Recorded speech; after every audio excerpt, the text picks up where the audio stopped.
Esse vídeo está sendo feito por alguém que não é fã do Mano Menezes.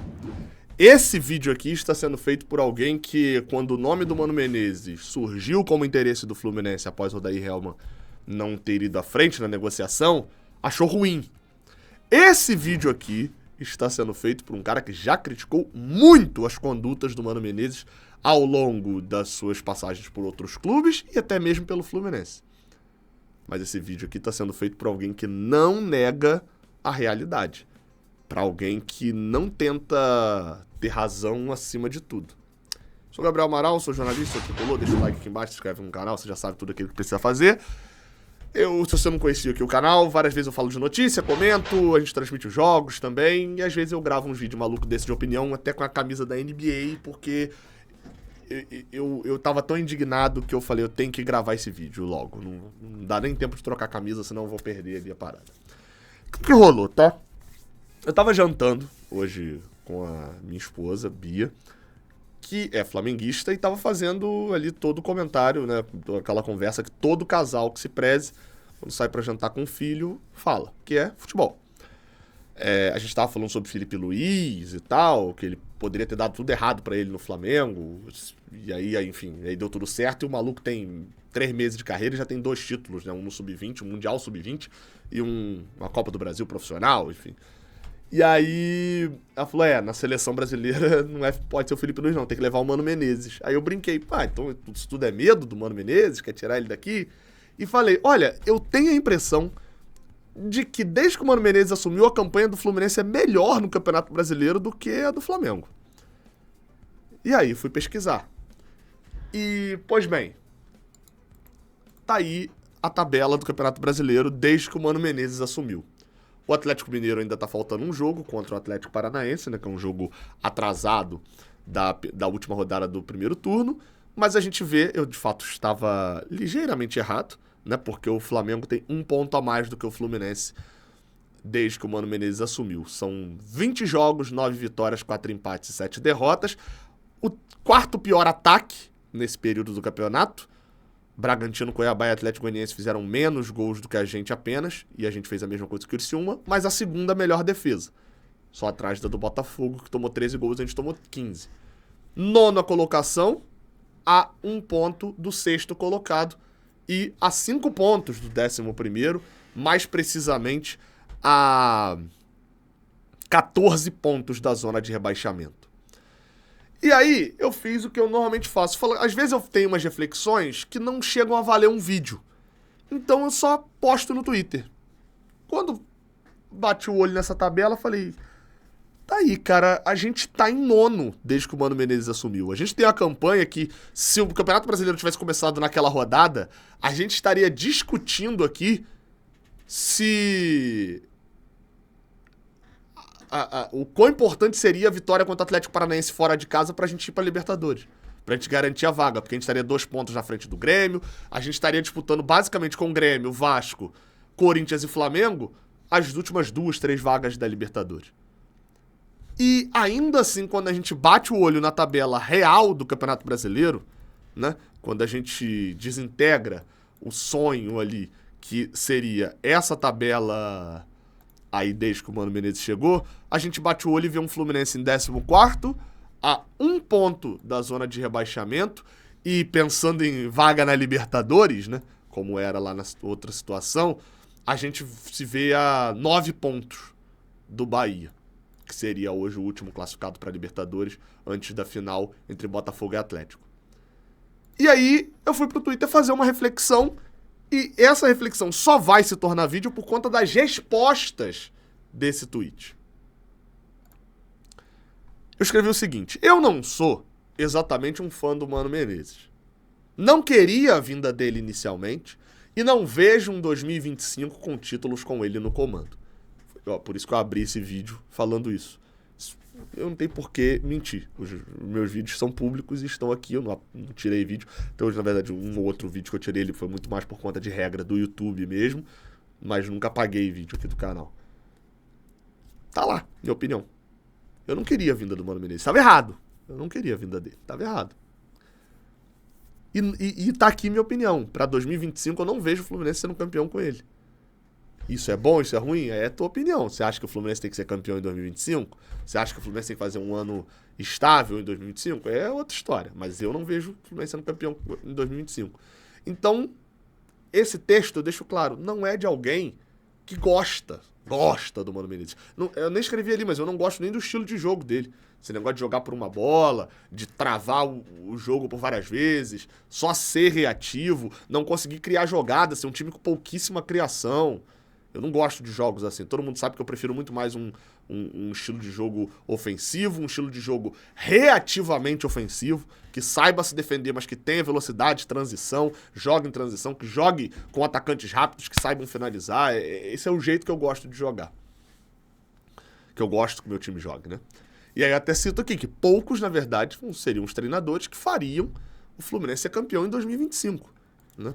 E, na verdade, diria eu que a maioria que faria o Fluminense ser campeão em 2025 também poderia fazer o Fluminense ser rebaixado em 2025, porque é uma aposta. E eu continuo o texto. Porém, apesar disso tudo que eu citei contra o Mano Menezes, né, negar o acerto que foi trazê-lo é negar a realidade que está diante dos nossos olhos.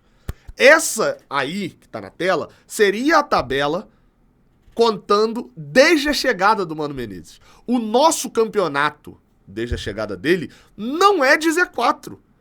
As nossas atuações e resultados com o Mano Menezes são de um time de meio de tabela, que vai ganhar alguns jogos, vai perder outros jogos, vai te deixar feliz num dia, vai te deixar puto no outro, não é uma felicidade constante, não vai humilhar time nenhum, porque a gente não consegue fazer mais de 2 gols numa partida, mas também não vai ser goleado por ninguém, porque a gente também não toma mais de 2 gols numa partida, ou a gente ganha de 1-0 ou a gente perde de 1-0, salvo raríssimas exceções.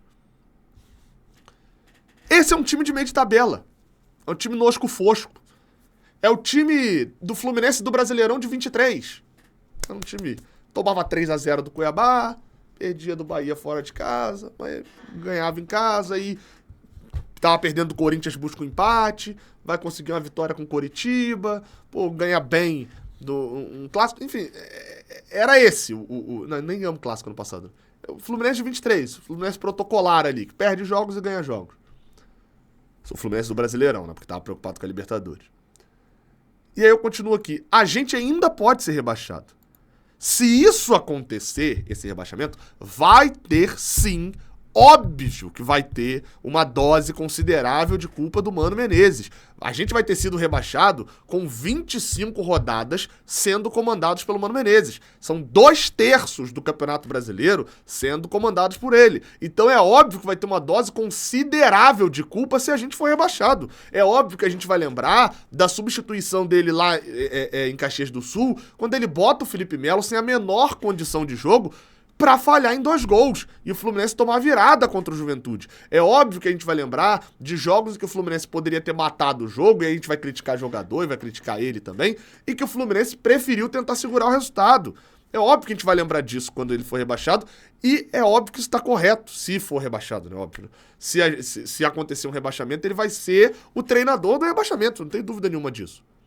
Só que também é óbvio, e não dá pra gente negar olhando na nossa frente, de que se a gente hoje briga contra o rebaixamento, é porque o Mano Menezes transformou um time que estava devastado, acomodado, nem aí, sendo lanterna do Campeonato Brasileiro, fazendo 6 pontos em 39, que tinha devorado treinadores, direção, presidente, ninguém conseguia meter a mão naquele vestiário para poder resolver a situação. E quem não tava devorando tava psicologicamente todo quebrado. E ele, terceira pior campanha da história do Brasileirão com 13 rodadas. E ele transformou esse time num time de meio de tabela. Nossa, Gabriel, faz uma estátua pro Mano Menezes. Não, meu amigo, time de meio de tabela. É isso, time de meio de tabela. Só que um time de meio de tabela, quando faz 6 pontos em 13 rodadas, vai ficar na merda na tabela igual ficou.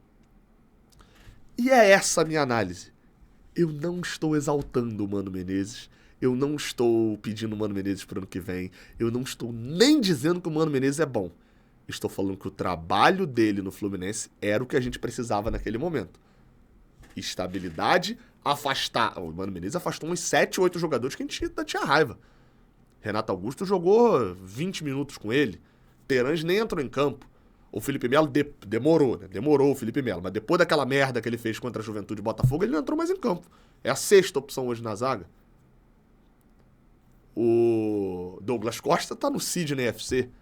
O Gabriel Pires só aparece em foto de treinamento. O Felipe Alves não é relacionado mais há 200 anos. O Fluminense relacionou o 4º goleiro e não era o Felipe Alves. Ele não é nem 4º goleiro mais. Então, assim, não dá pra gente negar que uma galera foi afastada, né? Uma galera que tava acomodada e nem aí. A situação do Marcelo também, né? Aparentando sempre tá nem aí pra essa situação do Fluminense. E o próprio pós, né? Esse postzinho que ele fez hoje mostra um pouco disso também. O Mano Menezes fez essa função aí também, de afastar essa galera. Mas independente disso, de ser bom, ser ruim, das falhas, olhar isso daqui na minha frente me faz pensar que, olha, eu posso criticar aos montes o trabalho do Mano Menezes, mas eu não tenho como negar de que, se a gente está brigando contra o rebaixamento hoje, a culpa é dele. Porque a gente já era para estar rebaixado no caminho que a gente estaria. Só que aí, eu não vou nem botar na tela não, mas eu vou ler alguns pra poder não expor as pessoas também. Aí vieram alguns comentários que assim... 5 pontos do 16º lugar quando chegou. E 75 pontos pra disputar. Fazendo o mínimo, que não significa bom trabalho. Aí eu fico pensando. Você pega o Lanterna, que tinha vencido um jogo em 13. Você vence metade dos jogos, 9 em 20, né? Paralelamente a metade. Se esse é o mínimo pro Lanterna, porque aí depois vem na sequência. O Vojvoda, com esta mesma distância em 2022, pegou a Libertadores. Tem um detalhe, o Vojvoda não pegou nessa mesma distância, a campanha do Fortaleza já tinha iniciado a reação quando o Mano chega aqui, né? Na diferença de rodadas. Mas ainda assim, é óbvio que se eu comparar o Vojvoda com o Manchester City do Guardiola, o Vojvoda é um merda. Então se eu comparar o Mano Menezes com o Vojvoda, o Mano vai ser um merda. Sabe por quê? Porque no geral um monte de gente é um merda comparado com o Vojvoda. Porque pra mim, ele só não é melhor, e eu diria que tem uma disputa séria, nos últimos 5 anos aqui no Brasil do que o Abel Ferreira. E eu diria que tem uma disputa bem séria, porque você tem que considerar a proporcionalidade ali. O Fortaleza é um time de investimento baixo. E que é G4, virou figura normal no G4, tá brigando pelo título esse ano, do Brasileirão. Sendo uma equipe do Nordeste com investimento mais baixo. O Fortaleza perdeu uma Sul-Americana na cobrança de pênalti, que não é questão do treinador. E vou até mais longe aqui. O treinador que leva o Fortaleza a uma decisão de pênalti na final da Sul-Americana faz um trabalho mais vistoso, mais surpreendente do que alguém que leva o Fluminense a uma final de Libertadores. Por mais que, obviamente, o Diniz ganhou, o Vojvoda perdeu, e isso não tem discussão, né? Sai maior o Diniz. Mas na cobrança de pênalti. O salto do Fortaleza a uma final de Sul-Americana é um salto maior do que o Fluminense a uma final de Libertadores. O Fluminense ano passado, em 2021, tinha chegado nas quartas de final. O Fluminense era um time que estava ali na Libertadores, jogando. Enfim. Tinha um dos maiores investimentos da Libertadores. Então, se eu comparar com o Vojvoda, é óbvio que eu vou achar sempre que qualquer um que tiver aqui vai ser um merda, pô. E aí vem outro comentário. Qualquer técnico deixaria o time no meio da tabela, entre os 10 primeiros. Qualquer técnico não. Porque o treinador anterior deixou a gente na lanterna com 6 pontos em 11 jogos. O Marcão tentou 2 jogos e não venceu nenhum. Perdeu os 2. Porque até esse mesmo comentário depois diz que tem dúvidas se o Marcão não faria uma campanha até melhor, já que ele se destacou assumindo o Fluminense do Fernando Diniz em 2019. A campanha do Marcão em 2019 foi 50% de aproveitamento, a campanha do Fluminense nesse ano foi de 51% de aproveitamento com o Mano Menezes. São campanhas até parecidas. Aí tem outro comentário aqui. Mas é ultrapassado e fraco mesmo assim. Não tá dizendo nada, ao contrário disso, tá dizendo que funcionou. Fechou um time e joga sempre por um gol, de fato, ou dele ou do adversário. Faz substituições ruins, que em 2 ou 3 oportunidades nos tiraram ponto no final do jogo. Mas aí eu não tenho como deixar de olhar para os outros resultados. Tem até um outro comentário aqui que me chama bastante atenção disso, que fala assim: um bom técnico não cometeria os erros que ele cometeu, não perderia alguns jogos com erros ridículos, como ele cometeu, não perderia o vestiário como ele perdeu no Inter, no Cruzeiro, no Corinthians e na seleção. parêntese aqui. Perdeu o vestiário, eu acho que ele é difícil de relacionamento em todos esses outros times. No Fluminense, a gente precisava de alguém difícil de relacionamento. Porque os donos do vestiário foram aos poucos saindo. E aí diz aqui, e outro já teria nos livrado desse pesadelo no mínimo a 6, 7 pontos da zona de abaixamento. Aí até uma resposta que é boa, que é óbvio que o Mano Menezes perdeu pontos ridículos. Mas tem a vitória contra o Palmeiras, uma vitória contra o Flamengo, contra o Atlético Mineiro fora de casa, contra o São Paulo e contra o Cruzeiro. São 5 times que estão entre os 10 primeiros. Acho que o Atlético agora não tá, né? Mas 5 times mais fortes, a maior parte deles do G6. São 15 pontos. É um time meio estranho mesmo esse Fluminense. Isso a gente não tem dúvida, né? Mano é desastroso e covarde. Fizeram a cova do antigo técnico pra essa porcaria aí. Ai, meu Deus do céu. A cova do antigo técnico foi cavada por um empate contra o Red Bull em casa, por uma derrota de 3-0 pro Corinthians lá na arena de Itaquera. A cova do antigo técnico, eu vou citar jogo a jogo, pra gente lembrar muito bem. A cova do antigo técnico, que tá nesse comentário aqui, até pra poder fechar, porque senão esse vídeo vai ficar imenso. A cova do antigo técnico foi cavada da seguinte maneira: 2-2 com o Red Bull Bragantino dentro do Maracanã, uma derrota pro Bahia por 2-1 de virada lá na Fonte Nova, uma vitória contra o Vasco do Maracanã, um 3-0 perdido pro Corinthians lá em Itaquera, um empate por 2-2 em que a gente vencia por 2-0 e tomamos um empate, ó, em segundos pro Atlético Mineiro em Cariacica, uma derrota de virada pro São Paulo lá no Morumbi, empate com o Juventude em casa, dentro do Maracanã, uma derrota pro Botafogo num dos piores jogos de atuações do ano, no Engenhão, uma derrota pro Atlético Goianiense dentro do Maracanã tomando a virada, com uma falha ridícula do zagueiro que foi avaliado como substituto do Nino, derrota por 2-0 pro Cruzeiro, tomando um baile do time mineiro lá em Minas Gerais, derrota no Fla-Flu por 1-0 no Maracanã, derrota pra equipe do Vitória por 1-0 no Maracanã e derrota pro Grêmio sem jogar nada lá em Caxias do Sul. Foi assim que a gente cavou. Na verdade, esses últimos 2 jogos foram com o Marcão. Mas foi assim que fizeram a cova do antigo técnico. Foram esses resultados que foram aos poucos cavando a cova do antigo técnico.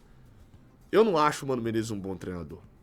Um bom treinador, não. Deixa eu refazer a frase. Porque ele já foi. Não tem como contestar os títulos que ele tem. Mas eu não acho que o Mano Menezes seja um treinador que eu goste. Eu não acho que o Mano Menezes tenha o que o Fluminense vai precisar no ano que vem. Eu não acho que o Mano Menezes seja um cara fácil de lidar. Acho que os trabalhos dele têm prazo de validade, no geral, principalmente por relacionamento.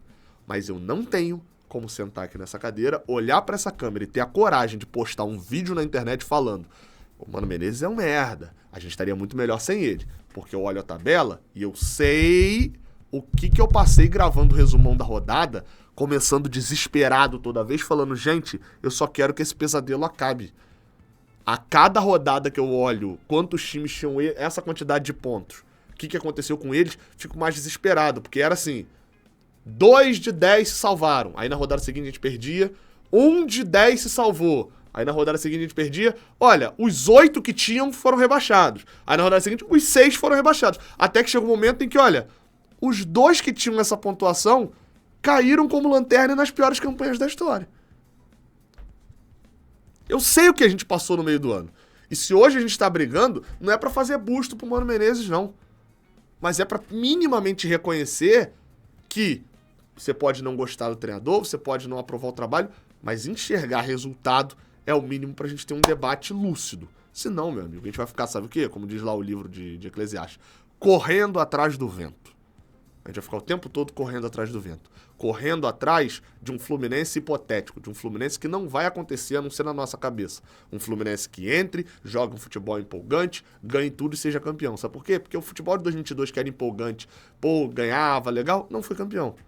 O futebol de 23 que era mais pragmático, teve derrotas, vergonhosas em certos momentos. E foi campeão. Porque o futebol não funciona dessa maneira. Tamo junto. Obrigado pela audiência. Comenta aqui embaixo a tua opinião, tá? Até a próxima. Valeu.